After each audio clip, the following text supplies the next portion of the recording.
या तुमच्या प्रयोगाला जलतारा नाव देण्याचं कसं सुचलं? हां, हे मी माझ्या भाषणामध्ये सांगायचं विसरून गेलो.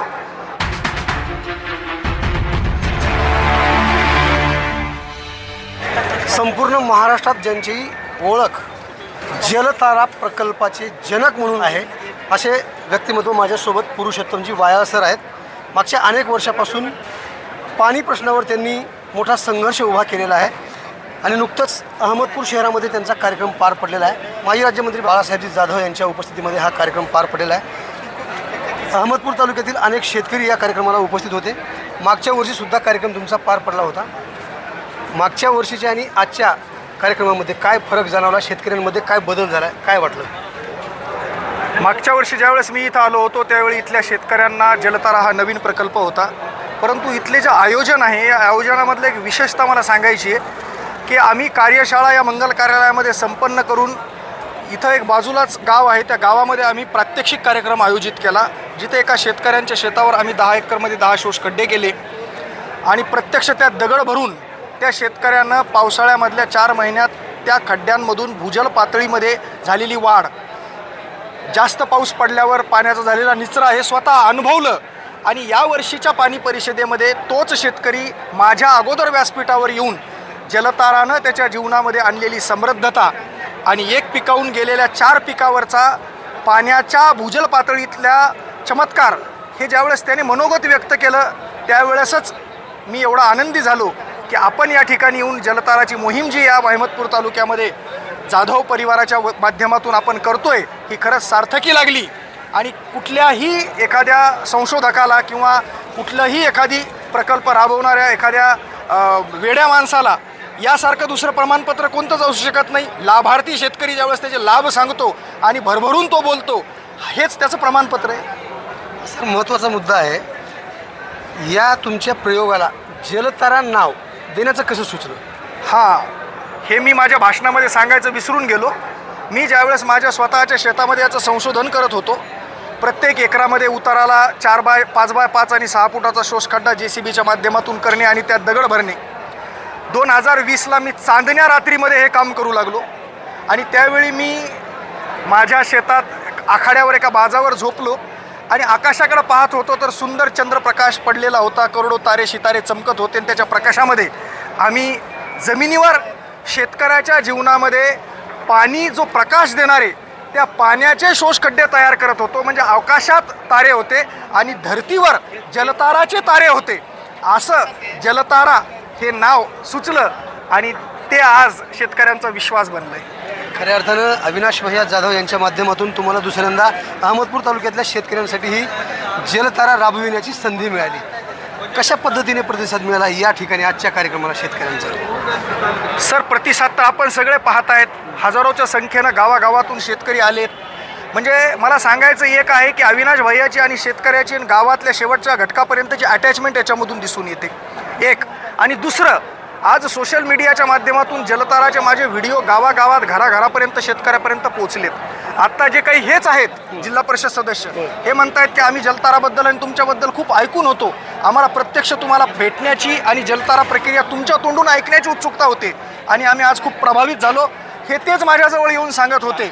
आणि असा प्रतिसाद जर मिळाला ना तर माझा जो संकल्प आहे गुरुदेवांच्या आशीर्वादानं की येणाऱ्या 5 वर्षामध्ये भारतातले 1 लाख गावं की जे पाण्याच्या शोधात निघालेले आहेत, जो शेतकरी पाण्याविना शेती सोडतोय त्याला पुन्हा आपण समृद्ध करू आणि पुन्हा एकदा जलक्रांती करून शेतकऱ्याला अन्नदात्याचे आणि जगाच्या पोशिंद्याचे दिवस जलताराच्या माध्यमातून आणू. धन्यवाद सर, आपण दिलेल्या माहितीबद्दल. तर हे होते माझ्यासोबत जलतारा प्रयोगाचे जनक पुरुषोत्तमजी वायाळ. ही जर बातमी तुम्ही फेसबुकवर बघत असाल तर नक्कीच आम्हाला फॉलो करायला विसरू नका. यूट्यूबवरती जर बघत असाल तर आम्हाला सबस्क्राईब करायला विसरू नका. ताजे आणि महत्त्वाचे अपडेट पाहण्यासाठी पाहत राहा आवाज बहुजनांचा न्यूज. शिवाजीराव गायकवाड, अहमदपूर, लातूर.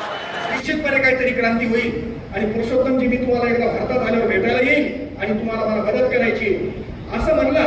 आणि 15 दिवसानं तो माणूस अमेरिकेतून माझ्या घरी आला.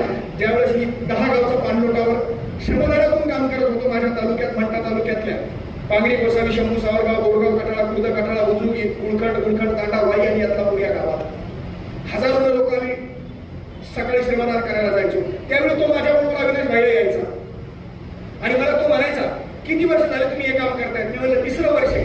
किती पैसे लागले? म्हणलं 4-5 करोड लागले. आर्ट ऑफ लिव्हिंगने दिले, काही CSR ने दिले, काही शासनाने मदत केली. तुमच्या तालुक्यात गावं किती आहेत? मी म्हणलं 200. आणि मग 3 वर्षापासून तुम्ही 10 गावात काम करता, तर 200 गावात काम करायला आणि पाणी आणायला तुम्हाला किती वर्ष लागतील? मी म्हणलं 20 वर्ष. आणि तुम्ही 20 वर्ष असाच कठोर मेहनतीने काम करणार का? मी म्हणलं तुम्हाला सांगायचंय काय, मला सुचवायचंय काय?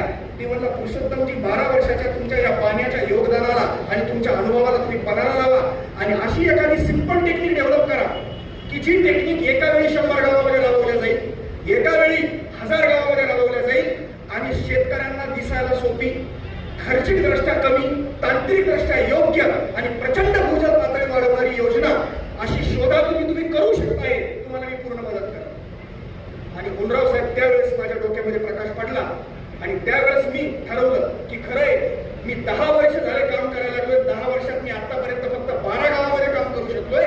माझ्या तालुक्यात 200 गावात मी कधी पोहोचलो. आणि मग त्याने मला साहेब काही रिसर्च पेपर दाखवले. तो पाण्यावर संशोधन करणारा माणूस होता. शेतकरी मित्र, मुद्दा म्हणून तुम्हाला सांगतोय की पुढचं भविष्य किती भयानक आहे जर आज आपण पाण्याला वाचवण्यासाठी जर जागे झालो नाही तर. त्याने मला मिडल ईस्टचा रिसर्च पेपर काढला की आखाती प्रांतामध्ये 5-5 हजार फुटावर पाण्याची पातळी पोहोचलेली आहे. आणि असं म्हणतात ना की तिसरं महायुद्ध पाण्यासाठी होणार आहे. हे ज्या कहाण्या आपण ऐकलेल्या आहेत ते रिसर्च पेपर ऐकल्याच्या नंतर मलाही ते पटलं. त्याच्यानंतर त्यांनी भारताचा रिसर्च पेपर ओपन केला आणि मला सांगितलं की भारतात 6 लाख गावं आहेत, त्यापैकी 1 लाख गावांची पाणी पातळी 2200 फुटाच्या खोल गेलेली आहे. 2200 फूट बोरवेल घेतल्याच्या नंतरही तिथं पाणी लागत नाही.